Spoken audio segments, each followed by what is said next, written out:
So I'm going to try to stay on time today. A lot of you have had this training before, but if you have questions, please raise your hand. I'll try to answer them to the best of my ability. So the Family Advocacy Program, we're tasked with dealing with intimate partner abuse and child abuse. So today we're going to just focus on the child abuse aspect of it. We're going to jump forward and talk about some of the statistics that we see. About 1,700 children a year die in the United States due to child abuse. In 2021, there was I think it was 2021, 4 fatalities, Air Force fatalities. All of those children are under the age of 6 months. So this is your population. These are the children that are in your classrooms. There was 1 medication overdose, 2 fatal head injuries, and then 1 sudden unexplained infant death to unsafe sleeping. All right. So moving forward, we're going to talk about the obvious types of child abuse that we have. When we think of child abuse, we think of the most common one, which is physical abuse. So that's, hitting, kicking, smacking, pinching. It's the non-accidental use of physical force by a child's caregiver that causes injury to a child. Okay. The list I have here, definitely not all inclusive, but most of the time you guys might see injury, bruising. You guys might ask parents, mom, dad, hey, what happened here? What? I noticed she has this bruise on her arm. What's going on here? The one to be concerned is when the story doesn't match the injury. And I think probably some of you have been in this situation where they tell you, oh yeah, she ran into a doorknob, and it's like she barely walks and she can't reach the doorknob, or the injury looks like an object. We see sometimes, like if they use an object to hit a child, we'll see the outline of the object. Sometimes we'll see fingerprint bruising on arms. Fingerprint bruising meaning there'll be a bruise, boop, boop, boop, all the places where a fingerprint touches, and on the back usually, and that's when the child usually is grabbed. So another big red flag is bruising in an infant, and I included the 10-4 in your information packet. We expect bruising in children in areas where they usually fall down and hit themselves, right? Forehead, elbows, knees, shins. Bruising in that area is pretty normal. We expect it. It's when we have bruising to the torso, because usually when you fall, your belly's not hitting first for most of us, okay? Your ears and neck area, okay? Any bruising on the neck area. Any bruising anywhere in a child under the age of 4 months is concerning and needs to be reported. Infants that young shouldn't have bruising. They're not mobile really yet, so something's happening, whether inattention and maybe it rolled off something, but bruising in that young of an infant needs to be reported. It's just not normal. So again, we expect the bruising in the prominent bony areas, but any bruising in the soft tissue areas. Also, we see a lot of times the back of the thigh and the lower back, and that's usually when we see somebody that's being spanked and they missed. The kid moved and they missed. So bruising in those areas as well. Also, again, areas that are usually not going to hit first on the ground if they're playing out in the playground, rough, that kind of thing. I included some examples. It's much more effective when we have a screen that we can kind of look at. But the first one is an example of bruising on the neck, which obviously were concerning behavior. The next one is just kind of scatter bruising on the back. Example 3 is bruising with a switch on the back of the legs. Again, an area that's not going to hit the ground first. And those injuries are pretty obvious. And then the fourth example is bruising in an infant. So we see that bruising amongst the head and then bruising in the ear. And your fifth example is an example of a cigarette burn.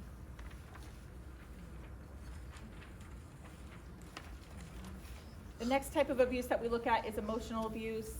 This is the pattern of behaviors by parents or caregivers that seriously interfere with the child's cognitive, emotional, psychological, or social development.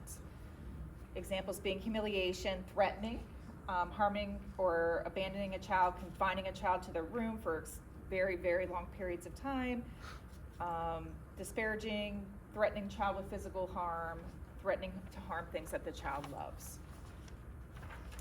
Some of the symptoms that we see in child emotional abuse, we'll see kind of the pendulum swing in this situation. They're either very overly compliant children because they want to please you and get the praise from you because they don't get any at home. So they're going to be the helper all the time, and yes, please ma'am, and they're always going to be underneath you helping you. Or the pendulum's going to swing totally to the other side, and they're going to be that aggressive child who's going to probably act out and demonstrate the behaviors that are done to them at home. So they're going to be the ones that are fighting, yelling, tossing the table, that kind of thing. They're going to be acting out in that way.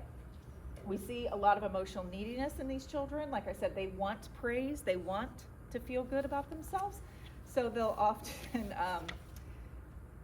go to you looking for that praise. So they'll do one little thing, oh, Miss Alice, I did a good job, right? And they always want that positive feedback, that positive reinforcement. It might be the only positive praise they get in the whole day. Sometimes, of course, in a little bit older children, we see suicide attempts or thoughts of suicide, low self-esteem, and sometimes we see delayed physical and emotional development in these children. Sexual abuse is any contact or interaction between a child and the adult caretaker which the child's used for sexual stimulation. Doesn't always have to include physical touch. So some examples are, of course, are rape, oral to genital contact, fondling, indecent exposure, exposing the child to child pornography and or prostitution. Children are not always sexually abused by an adult. Sometimes an older child may be the one that's targeted a younger child, and we'll talk a little bit more about that in just a minute. Some symptoms of sexual abuse. You might have a child who was completely toilet trained, never had any accidents. Now all of a sudden they're having difficulty with toileting, having frequent accidents, complaining of pain in the genital area, just pain. And they can't really say why, where. So a lot of times the toiling is impacted. Complaints of itching, stinging pain, bruising in the genitals, of course. Sometimes we'll see sexual behavior beyond what's expected for a child's age. They might act out a sexual situation that they've seen or been exposed to. And when you see that like in a 4-year-old, it's obvious, Inappropriate play with toys, pets, and other children. Again, we're going to talk about problematic sexual behavior in children. And then the last one that we're going to talk about is neglect. This is our second, probably most common one that we see. We get a lot of physical, and then we kind of our second place is probably neglect. It's the inattention to provide basic needs for a child. Food, clothing, shelter, medical care, sending them to school, and supervision. Okay, and that last part is the one that we usually see the most, is the lack of supervision. Parents will have a 7-year-old stay home alone for hours, or they're sending them out to play in housing, having no idea where they're at, streets and streets and streets away. We see this as young as 2 years old. It's really dangerous. We're so lucky that nothing's happened, but this is a common one that we see. Symptoms of neglect, we see dependence, insecurity in learning readiness. Again, kind of a little bit of a pendulum there. Some of them are very withdrawn. We see sometimes stealing or hoarding of food. Because there's no food in the house, they're going to ask for every snack twice. They're going to get every second helping of food that they can get. You guys don't have like little lunches, but sometimes in the school setting, we'll see kids steal food out of other kids' lunches. You guys bring the food in, but they might be the ones that are really filling up because they might only get breakfast, lunch, snack at your place and then not eat again until the next morning. Sometimes they are not taken to the doctor for needed medical care, dental care, immunizations, glasses. We have medical facility, there's places off base that they can be taken to. And if they're going to the CDC, they have insurance. So there's really no need for the lack in medical care. A lot of times these children are consistently dirty, they have body odor, their clothes are stained, not washed. Is typically what we see. Frequent absences from school. They'll be gone like for school, daycare, youth center, whatever. They'll be gone and then they come back, they'll be gone for a week. What happened? It's not like they went on vacation. Oh, I don't know. This, that, whatever. Sometimes in the school setting, we'll see kids be chronically late to school because the parent maybe is not getting up in time to get them to school. that type of situation. Wondering unsupervised children and lack of sufficient clothing for the weather. So it being cold outside today, they're in shorts or something, or no jacket, knowing that they go outside every day. Neglect, oh, we talked about that. Okay, any questions about those 4 types of abuse? Ms. Paula.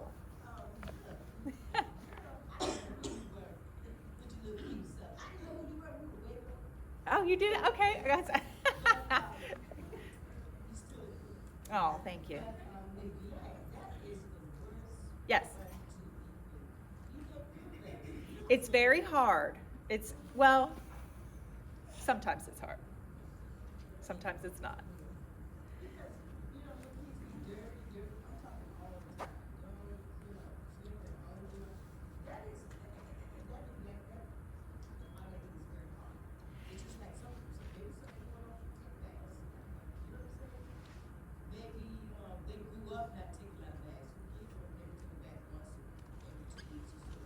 Right. So, this is where you guys play such an important role. You guys are educators not only to the children, but to parents, too. You really, really are. And it's hard. So you're right. Some people grew up with what I call no home skills, right? They were neglected as a child. It's generational. We see that continue sometimes, in some cases. This is where a lot of talking with parents, and a lot of times some of our work in family advocacy too is education. Like, no, we can't just do this. Like, he's playing now, he's more active, they're outside playing in the dirt, they're doing this and that. You have to bathe him every day, at a minimum every other day. Helping them kind of rearrange their day, looking at their family schedule or their household schedule. How are you gonna fit this in? Who's gonna give the child a bath? Those types of things. You guys play such an important role in that, and kind of maybe, and you guys maybe don't realize it, but like when you say things like, hey, Johnny came in with no coat today. You know what I mean? It's really cold outside. He really needs to have a coat. He wants to play outside, but then he gets too cold and wants to come back in. Can you bring a coat in? For some parents, I don't know why, but this is like the first thought. This is the first time they've thought of this because Ms. Paula suggested it, and maybe for multiple reasons they comply. Maybe they don't, hey, I don't want her to talk to me again. Hey, I don't want to get in trouble, whatever. But now the kid shows up with a coat, So it's a lot of education when we talk about neglect. Most people don't get up in the morning and say, I want to abuse my kids today and I'm going to, I'm going to do X, Y, and Z. A lot of times they need some education, some guidance, some, kind of looking at their lives and how they can make some changes to make this work more effectively. But it is hard sometimes. I tell you though, if a kid comes to school and he's smelly and dirty, I promise you, mom and dad is smelly and dirty.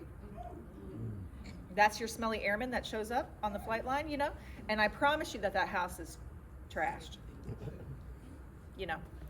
And depending on age, I have to go into a house by AFI and do a home visit, so then it becomes very obvious very quickly what we need to do. But yes, you're right, neglect is very hard.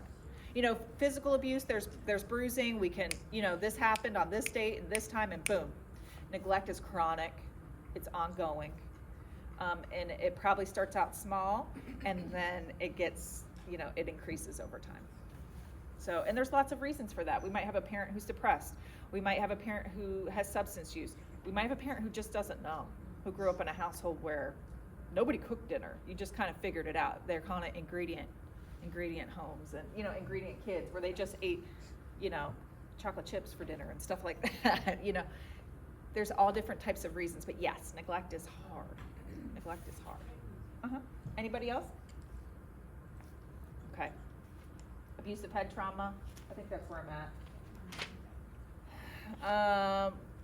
They're calling it AHT. We know it formally as shaken baby syndrome.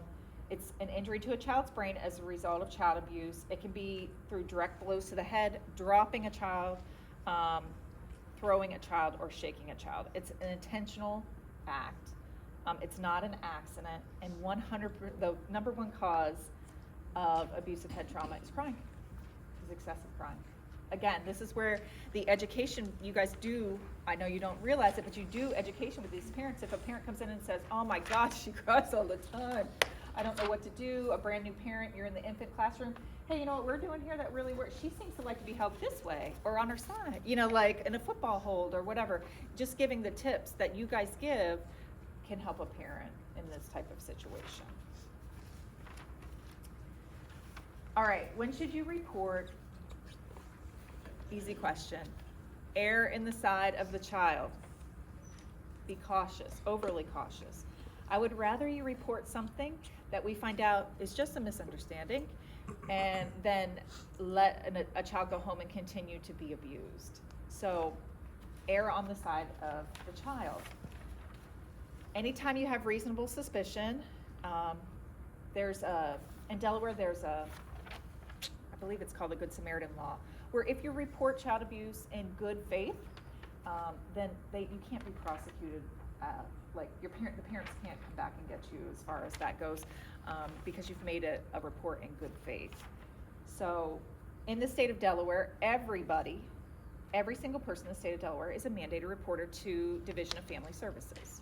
Okay, so outside of your work environment, if you have a neighbor that you're concerned about the kids, you need to report it. There can be consequences if you know that abuse occurred and they end up finding out that you knew about it and didn't report it. Now, at work, if there's some concerning behaviors, maybe this child's chronically dirty and maybe you guys have tried your best talking with family, and then one day they come in, we see bruising in multiple stages of healing, which means that I've been hit multiple times. And you ask the kid, hey, what happened? Even as young as 2 and 3, 4-year-olds some of them can really tell you, and they'll sell their parents down the river pretty quick, and tell you exactly what happened. You need to take these reports and report them to the director, who's ever in charge that day. Director, is that what we're calling it? Director? Sorry. Who's in charge that day? It needs to go right to them. If a child tells you about an abusive incident that happens at home, I'm going to encourage you to remain calm. It sometimes can be very upsetting to hear some of the things that kids have to say, and it usually maybe starts out with a story about what they did this weekend or something like that. You might say to a child, hey, how was it this weekend? What'd you do? And they might say, yeah, we went to the zoo, and then Dad got so mad at me, he hit me in the face, and you're like, what? This took a turn quickly, Stay calm, because if you looked panicked, they're going to panic and they're going to stop talking and they're going to realize that I've said something bad. Maybe I shouldn't have said this. So I ask you to just be as calm in the face, like as neutral as you can be. Just ask as many questions as you can, like, oh, who else was there? When was this again? Just kind of. But just ask as many questions. They're only going to answer so many. They're kids. They're going to run off and play eventually. And then as soon as they walk away from you, grab a piece of paper, a Crayola, I don't care, start writing it down, okay? Because you're going to have to take that to the director. She's going to fill out a report. She's going to ask you more questions. And it's a very, your adrenaline releases a little bit when a kid tells you that something bad happened to them. You love these children. You care about them.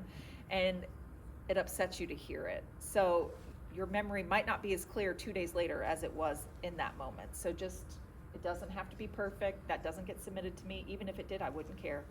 But just kind of write down the details as best as you can, what the child told you. It is not your job to find out if this absolutely occurred or not. It is not your job to confront the parents at the end of the day. Okay, just report it to the director. The director calls us at Family Advocacy. We, by AFI, have to call Division of Family Services, DFS. We have an MOU with them. We work very well with them. We'll help them do whatever they need to do, okay? So just err on the side of caution. Remain calm when a child reports. Even if the child's too young, let's say we have an infant that's 2 months old, has bruising, report it. Report it to the director. She will call us, okay? Now, reports to DFS are anonymous, so I can't say, Miss Paula, I always pick on Miss Paula. Miss Paula said that you hit your kid this weekend when you took him to the zoo. I can't say that. But if the child spends 9 hours with you all day and then doesn't see anybody else for the rest of the day, they're gonna figure out it was you, okay? Most of the time, for our airmen, I mean, and you guys correct me if I know you guys deal with a lot, but most of the time I don't see people kicking in the door like, you know, throwing a fit, because now people are watching. Now command's been called, now, you know, Child Protective Services has been called. They might be a little rude, but really I don't think that is that bad of a, I know you guys can handle it. You protected a child, and that's what's more important than mom and dad, who probably maybe are doing something bad to their kids, don't like you. Well, I probably don't want you to like me anyway, you know, because you're not my type of person. So, and you know, if there's any concerning behavior between a parent and you guys, you just report it, and they can take care of it. But there's a lot of eyes on that individual now, so generally they're going to behave well in the CDC, and hopefully some of that behavior at home is going to stop.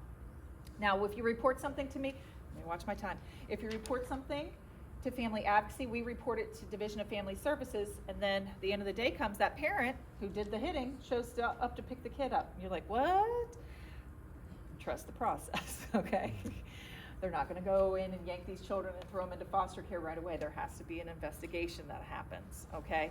Now, just because you reported something once, let's say you reported, mom hit this 2-year-old, and the 2-year-old told me about it, and I reported it on Monday. If the kid comes in Friday with new injuries or tells you about a new incident, report it. That's a different incident. Don't just say, oh, well, they already know that she's doing it. Well, I need to know every single time that it happens, okay? It helps build the background to what, you know, as far as the investigation goes. So report it again. But I can't provide you guys updates. I know that stinks. I can't tell you what's happening. I can't say, hey, you know, mom and dad are in parenting class now, and they're, you know, I can't give you any update. But just trust that this is what we've been tasked to do. This is our only job, you know, that we are taking care of it, and we're working with the state and partnering with them and trying to make sure that these children are safe. Okay? Any questions about reporting? Mr. Thank you so much for. So I just wanted to bring something to your attention that happened a few months ago. Robinson Air Force Base had a situation of child abuse and neglect that was not reported by the teachers. They indicted the teachers, the CDC director, and the flight chief. They all lost their jobs. So do not be afraid to report any incident of child abuse. If you have any suspicion that lady has been abused or neglected, do not be afraid to come forward. Like Mr. said, stay calm, but it's very important that you protect yourselves and our children, especially our children, you know. But reporting is so important. Eyes on the children, talk to children at the eye level, be careful. Remember, there are cameras recording all of us. They record me when I go into your facilities. But if you see any suspicion or any sign of child abuse and neglect, do not be afraid to come forward and report it, okay? Nothing is gonna happen to you because we are mandatory reporters. By law, we're required to do so. The same incident happened in the Army about 7 years ago. That's why they came up with all these incident reports. Any incident report that involves the safety of a child has to be reported to headquarters. When you do your statements, write facts, not it seems to me, I believe, this is what I saw, because that report that you provide is going to be compared to the videos that we have to monitor. And sometimes there are cases where the courts have subpoenaed the Air Force or any other DoD facility to show those videos. Those become legal evidence. So be very diligent, I'm telling you, in order to protect yourself. But of course, the bottom line is we're here to protect our children, but also you gotta be very proactive and try to be as factual as possible. Tell your supervisor, because the moment there's an incident report in any of the facilities, your directors, they come to me. I go straight to the commander. I text our commander directly on his cell phone to let him know this is happening today. Because if it comes back to them from the top and we don't know what happened on the bottom, there's a problem. We need to really make sure that we're diligent, we communicate, we document what we see, not what we think happened. Okay, what we see is very, very, very important. Okay. Thank you. Yes. And a couple other things. Thank you. Sure. You triggered my memory. So when a child reports something to you, for the 3, 4, 5-year-old age, probably maybe, when they report something to you, you're writing down the facts of that statement are so important, because probably the next time that child is talked to, they're not going to give as much detail, or they're not going to say as much. Or now a stranger in a uniform's coming to ask me about what happened this weekend. Oh, I might forget some of those details. It's very common. Even from the classroom down, I've had a kid leave a classroom in the CDC, walk down to another room to talk to a police officer who wasn't even in uniform, and it was like the story got lost as they went down the hall. You know, kids start to realize, uh-oh, you might be the only person that gets that story, the truth. By the time I see them, mom and dad have walked them over or brought them upstairs through the elevator and all this, and who knows what they've told them. You better keep your mouth shut. You better be quiet. You're going to get me in trouble. We're going to be homeless. These are things that kids have told me eventually, after I've built rapport with them, that, yeah, my mom told me not to say anything because she said she would get kicked out of the Air Force and we would be homeless. That's a lot of pressure for a 4-year-old. Yes, ma'am. So we have some questions from Zoom, Oh, but before we get to that, when you are talking to children, when you are asking them questions, you guys know better than anybody else that children want to please adults. So it's really, really easy to ask them a leading question. We do not want to ask them leading questions. If you don't know what to say, but the kid seems to want to talk, just say, and then what happened? right.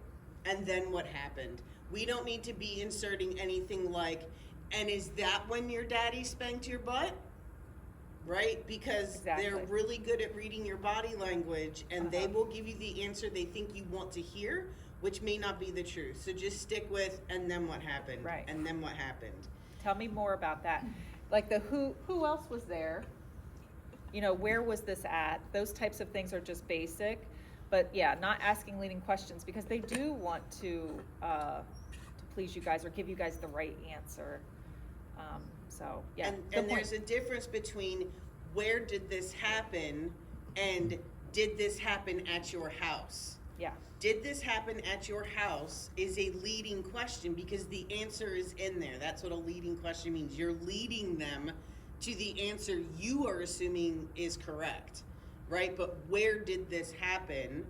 There is no answer in there. The answer has to be supplied by the child. Right. So the question, what about a child that has a medical condition that keeps him in constant pain and uncomfortable? The family says this is being taken care of, but the child hasn't improved in a long time. What should we do in this case? Report it to the director. Okay, report it to the director. And If the child has a medical condition, that's what we have the inclusion action team. Because if it's something that is chronic, we as a team need to reevaluate whether or not Right. we can provide accommodations or recommend something else for the Right. family. And just Yes. reporting it to her doesn't mean that it always has to come to me. So if she gets it and says, oh, I've talked with the family, you know, that teacher might not know that she's talked with them, seen stuff, done this, she might know more. I would always just elevate it. It doesn't necessarily, she might have the information that says it doesn't need to come to me. We're doing like what he said, that team, and we're evaluating if we can still meet this child's needs. It might not come to me. Or she might call me and say, what do you think? She can call me for consultation anytime, and we can bounce it off and see if this is something that we need to get involved with. And to the person that asked the question, if you're talking about a child in the CDC, I am not aware of any child that has been reported as having a medical condition that causes chronic pain. Yeah, So if pain there is is a child in the interesting for a young facility kid. and a parent is giving you an explanation that the child has a medical condition that is causing them chronic pain, you have to tell us, not necessarily from an abuse side of Right. it, but we need to know that this child has a chronic medical condition that causes them pain. So either way, I think that a conversation needs to be had with Alana about this child. Another question, does the parent get notified of the report right away? Um, well, define right away. Um, most likely, within the same day, yes. Depending on time and the timing of things, I would say yes. Right, if we're calling at 3 p.m., 3:30 p.m., I actually not. might not alert a parent that, because I don't want them to pick that child up and then Right. coach that child overnight. Yeah. You know what I mean? Like, and then, so I might have reached out to command and said, hey, when that kid checks in the morning, send him my way. You know what I mean? As soon as they drop off. It depends on the situation. It's gonna vary a lot on what's reported too. If it's reported child sexual abuse, I'm not gonna say, well, hope that doesn't happen tonight and I'll see you tomorrow. No, we're gonna act on it immediately. So it kind of depends on the type of abuse that is reported, but sometimes if it's something where we're concerned about the safety of a child, we might, at 3:30, 4 o'clock, we might wait. We're tracking, command's tracking, we're all there, and we've reported it to DFS, we might interview that parent the next morning. Now, DFS is they're with the state, they have their own procedures. If we turn it in at 4 o'clock to DFS, they might go out that night. I don't know. They triage they have their own triage system. They might show up and knock on that door that night and talk with parents and do an interview that night. So, yes, but with conditions. Yes, ma'am. So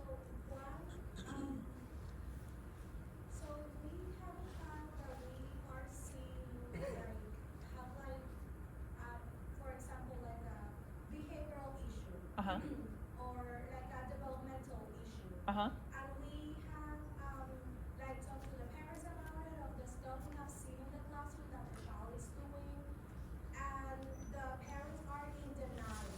Like, for example, they don't want to have their child evaluated. Uh-huh. Is there anything we can do about it? Like, is it reportable?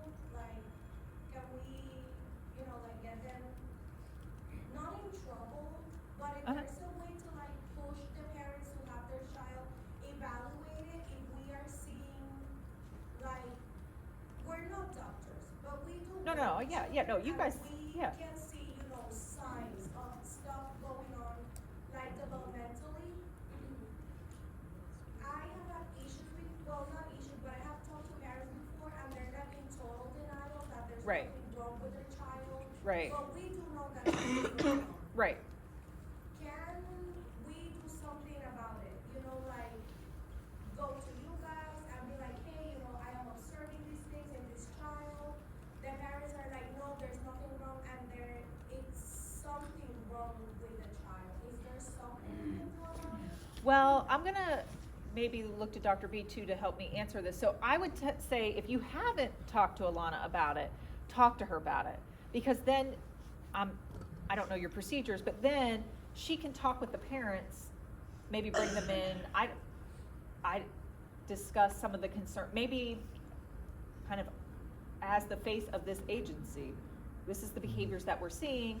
We are child development expert. You know what I mean? Like, this is what we do. And she might need to pull other people in. I don't know exactly the procedure for you guys in this type of situation, but report it. Always report it.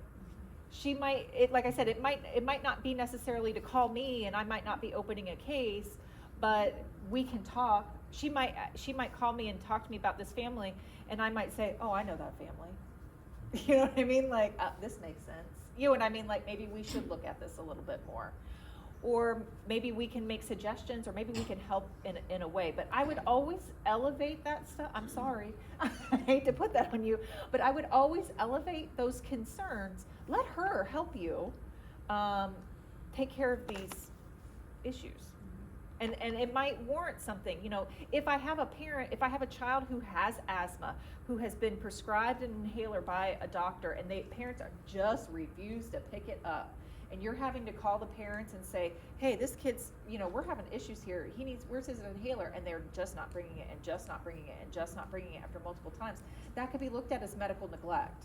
I don't know the level of, medical stuff with this kid or what's going on with that child, but I would report it. And we can talk and see if it's worthy, or maybe it's something that's handled in with you guys and just kind of meetings with the parents and that kind of thing. I don't know exactly what you guys do as far as that There's goes. educational neglect as well. Yeah, there's educational neglect, yeah, for sure, yeah.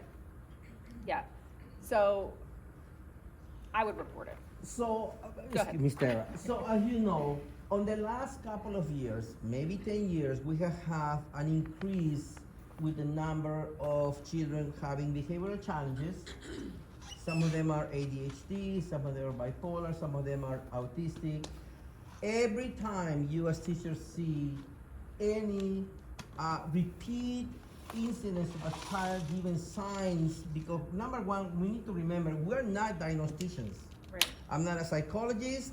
We're not here to say, oh, I think a child is autistic. No, that's why we have the inclusion action team that includes the medical doctor from public health, includes FAO, the lawyer, EFMP, administration, clerical work, even teachers, and also trainers. The team makes an assessment of the situation of the child, and we together make a decision of whether we can recommend intervention, some type of attention by professionals. We suggest that to the parents, and if we can provide any accommodations or not. I see that some of you are frustrated because you have a child who's constantly jumping on the cubbies, jumping on this and that. So when that happens, you need to make your managers aware of the situation so that they can assess it accordingly, and even I can intervene. But the bottom line is that this last year, we have, how many IAs have we done, Miss Alice? For behavioral issues, Just for behavioral. I would say in the past, like 2 years since the pandemic, probably 10, just on Correct. behaviors. Correct. And we still have kids who are misbehaving in class, acting out, slapping, kicking, biting. You know, it is a process that takes time. It does take time. We have to get all those professionals together to determine on that whether we can do an intervention or accommodation. It takes time. So, but we need to work together on that. In the meantime, we know you're frustrated, you know, but that's why when I spoke to our directors, your bosses, we say, if there's something that you cannot handle, we are going to go into those classes and help you as managers and also the trainers. But if you see that help is not on the way all the times, then we need to know. We need to know about that, okay? But once again, this is a situation that is considered may not be child abuse and neglect. So you don't need to report to FAO, but you need to certainly let your director know what is going on with any individual child who has a challenge, okay? Once again, everybody from the bottom to the top of the food chain is fully accountable for the safety of that child and other children too. Now, if we have a child who's always biting, kicking, slapping a teacher, spitting on a teacher, that child, I'm gonna say one more time, that child needs to be sent home. Because the moment he starts being a safety hazard to himself of others and teachers, that child cannot be in a facility. I have zero tolerance for that.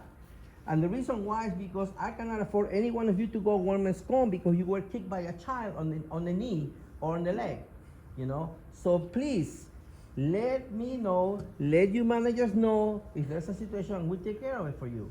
Once again, but now, at the same token, let's not make excuses not to do our jobs. I admire you, I love each one of you, but if I sit down and watch those videos 10 hours a day, I will tell you that I will be able to find a lot of areas of improvement that you can utilize to do your jobs, and we have to support you with that support that you need to do your job as well. Because if we don't train you enough to deal with those situations, then it's on us. So we need to communicate. Once again, those videos are watching us 11 hours a day. We're all accountable, okay? But this is not in an effort to get frustrated, upset, oh my God, they're watching me. No, we have to work communicating with each other better, okay? And once again, if you're having a bad day, let us know. We'll go in and we'll help you. Now, the CDC right now is understaffed, and the youth center is working on getting more caregivers as well. I understand while we're trying to provide the services that we need for our children, we're trying to be mindful of the money. We're trying not to waste money because we're losing money as it is. However, we have to make sure that you have coverage in the classrooms. We as managers are mandated by AF5 to do ratios. That includes assistant directors, myself. That's why we're 1701s. If you need us to go into the classroom, speak up and let us know, and we will go into those classrooms and help you. Okay? But once again, going back to what Ms. Jamila said, Ms. Jam, right? Yes, yes.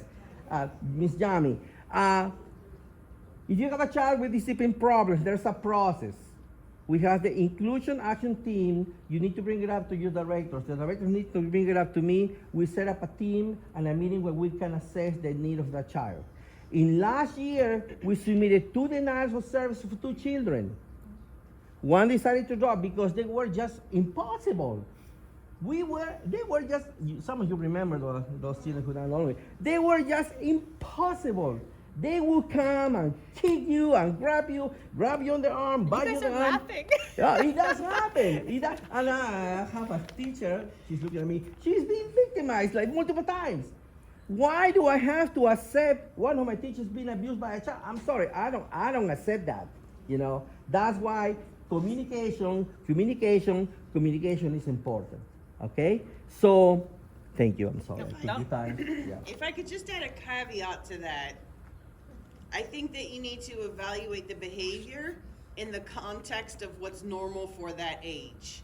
Okay. Right? Good point. So if you have a kid who ordinarily everything is fine, and then who knows what happened that day, and the child decides to kick you, I don't think that anybody expects that a phone call, this child who ordinarily is not an issue at all, well, they kicked me today, so they're going home. Right? I think that we're talking in this situation about children who are repeatedly expressing the same behaviors over and over again. You know, we classify children as biters. You know who your spitters are. You know who your kickers are. So just be mindful to put it in the context of normal childhood behavior. Otherwise, we will have no children in the CDC. I also think with that, if the child is arguing with another child and ends up fighting them or whatever, we gotta think about that context as well. Maybe somebody took a toy from them until they bit them. You know, we can't just send them home because they were the victim originally, in a sense. So we have to, that's why we look at the cameras and look at that. Also, if I'm asking you to write things down, it's because I need to know more information so that we get to the IAT team and get what we're looking for. If I don't have enough information, we're not gonna get anywhere, and I can't do anything. I'm gonna add one thing about child abuse extra. So Alice brought up a good point, but not in a different way. When we see a kid who normally is pretty cool, calm, collected, I don't have any issues with, and all of a sudden I see a huge behavior change in that child, that's something to note what's going on. It might not necessarily even be abuse, but something's happening. You know what I mean? Like, are parents divorcing? Is someone deployed? You know, that warrants questions to parents, to the kids, depending on their age, whatever the case might be. You know, like, hey, I've noticed that Timmy he's like real quiet. He's not playing much with the other kids anymore. You know, is everything okay? Something happened. And, you know, hopefully they'll open up and tell you, you know, oh yeah, dad deployed and he's just been a little sad or something. You know what I mean? So you know, now we know.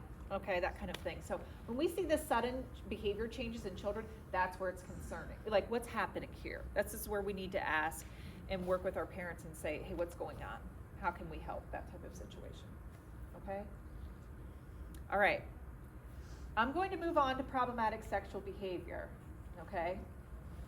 I was notified that OSD is going to come and train you guys officially. I don't know when.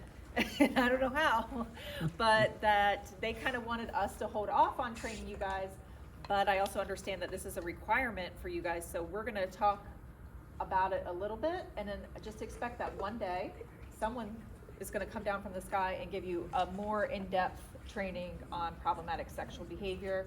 There is, some, I don't know if you guys do virtual, is it virtual school lab? Virtual school lab?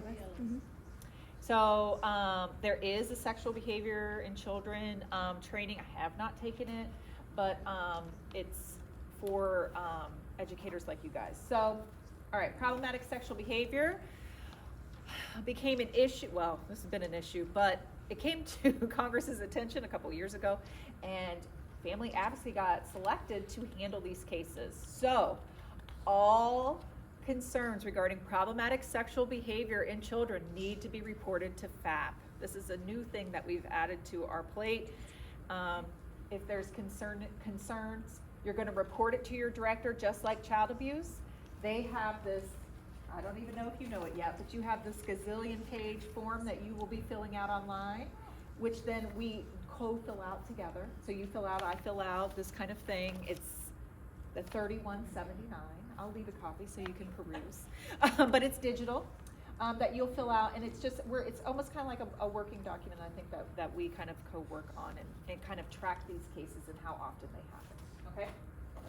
So let's talk about what problematic sexual behavior in children is. It's behaviors that are initiated by children and youth under the age of 18 that involve sexual body parts, that are non-typical sexual behavior, and are developmentally inappropriate or potentially harmful to the individual initiating the behavior, the individuals impacted by the behaviors as well. Okay. So,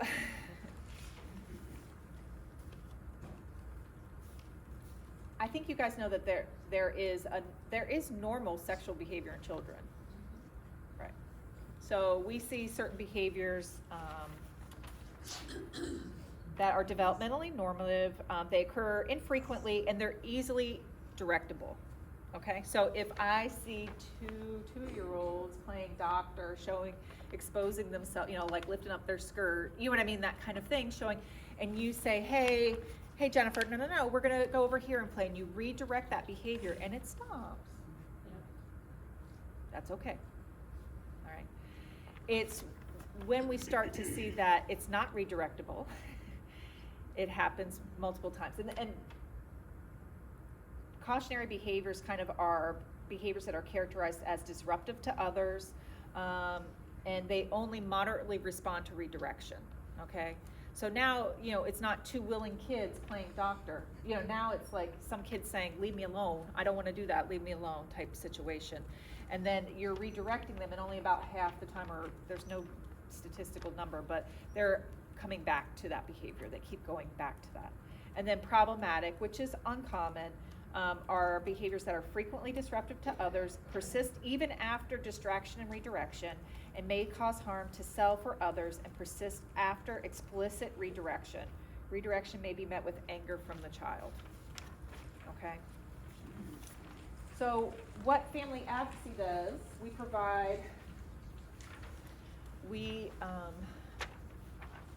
get this information. We're gonna hold what we call an MDT, a multidisciplinary team, which will involve someone from children and youth, will involve someone from JAG, it'll involve basically kind of like what you guys have, but we just call it something different, right? Same players, different team, and we're gonna talk about what's going on. If the behaviors at the youth center, we'll have more youth center staff, that type of thing, but what's going on, what can we offer, what's happened, the exhibiting child, what are they doing, what's the impacted child, so we're gonna use the terms exhibiting child and impacting child, not offender and victim. We see how that could really kind of carry with a child for many years. We can do clinical assessment, safety planning, working with the parents on keeping other children in the home safe, working with you guys and how to keep the other children in the classroom safe. Honestly, there's this misconception that children who have problematic sexual behavior or have an incident of problematic sexual behavior need to be away from all other children, and they can't be around them anymore, and basically let's banish them off. The reality is, with treatment, most children will not reoffend again. Okay? Most times, they will not reoffend again. They will not, those behaviors will stop. Okay? Most of the time, with most children, redirection is enough to get them to stop. okay, I got caught. You know what I mean? Like, I feel embarrassed, you know? You told my parents about it, you know what I mean? That kind of thing. Most of the time, that's enough for those behaviors to stop, okay? Myself, Major Piche, we did multiple TDYs out to Fort Leonard Wood, and we've been trained and we're certified in doing therapy for the exhibiting children of problematic sexual behavior. And of course, we also do trauma-focused therapy with the impacted child as well. So we can treat both sides of this. We work with both families, both children, to provide care to these children and prevent this from occurring again. So we work with our MDT team and kind of letting them know we might meet multiple times about this family as treatment progresses, if things rise to the need of that, where we're giving you updates about, like, this is where we're at, and this is what we've safety planned now, and what are you guys seeing still? You know what I mean? Like, are you still seeing, are you still having to redirect things like that type of thing. Responding to, if you turn around and you see sexual behavior in the moment, it's kind of much like the child abuse reporting. Just kind of pause, remain calm, collect your thoughts a minute, like, oh, you know, like, get yourself together. Redirect, kind of change the routine or environment, and then suggest other activities. That means don't just say, go play. You know, like, literally, we're gonna say, come on, Johnny, we're gonna, you know, you're gonna come over here and you're gonna do these blocks for me, and I want you to build me a tower, and then you're gonna send little Sally off to do something, you know, same room but different. Listen, find out what information, understand it from the child's point of view. If you ask them, hey, what was happening here, and they tell you the story, just try to kind of look at it from the child's point of view, and then communicate expectations, kind of use that as a teaching moment. We don't do that, we don't lift up our dress, we don't do those types of things, and reinforce appropriate behaviors. Now, do you guys, you might not be able to see, because we didn't, I found this late, so it's not in your handouts. I only made some, I didn't know how many there was, okay? DOD has broken down based on age range, what a normative behavior looks like, what a cautionary behavior looks like, and what a problematic behavior looks like. So I'm gonna give you some examples. So between the ages of 2 and 4, attempts to kiss other children using tongue. What do you guys think?